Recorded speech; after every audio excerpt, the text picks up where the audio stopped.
Hello, magandang araw guys. Sa mga nagtatanong anong trabaho mayroon ako ngayon, let's watch this guys.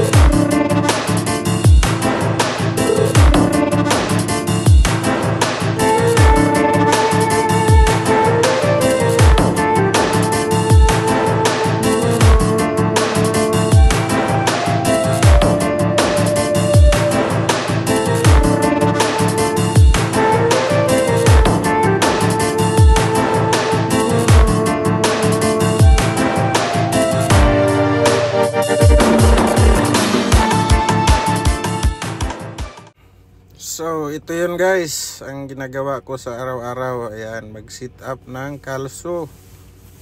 Kasi na-assign ako dito ngayon sa kabundukan ng Gugama, katabi ng lugar ng Guganda. Alright, ayan guys, ganyan lang yung ginagawa ko sa araw-araw. Pabalik-balik lang kasi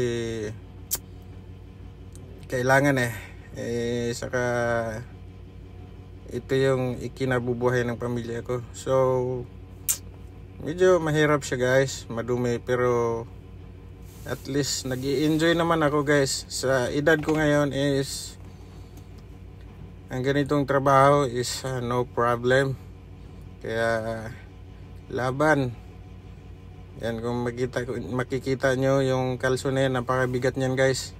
Siguro nasa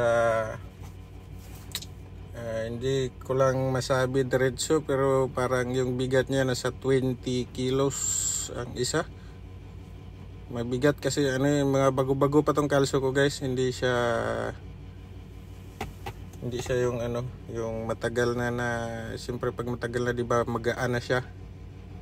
Ayan, tapos yung paligid, di ba, maputik.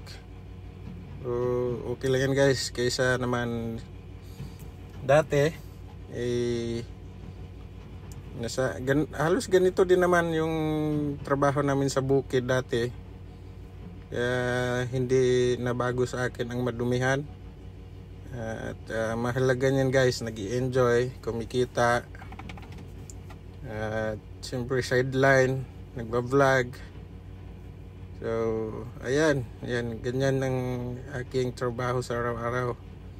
Kailangan lang natin guys kumain sa tamang oras, kasi pag hindi, katawan din natin yung mapapahamak. Kaya kailangan kumain sa tamang oras at kailangan healthy palagi para handa humarap sa ganitong trabaho. At pagkatapos niyan, siyempre dahil walang helper dito, yan, ako nagtatrabaho, tapos magdadrive kanya ng napakalayo, kasi wala namang malapit dito na biyahe, puro malalayo. Kahit regional, kahit city nga lang ilang kilometro na yung tatakbuhin mo. Sa atin sa Pilipinas, pagka makatakbo ka na ng 100 kilometers, pakiramdam mo napakalayo na. Dito araw-araw is ang tatakbuhin mo nasa 600 kilometers.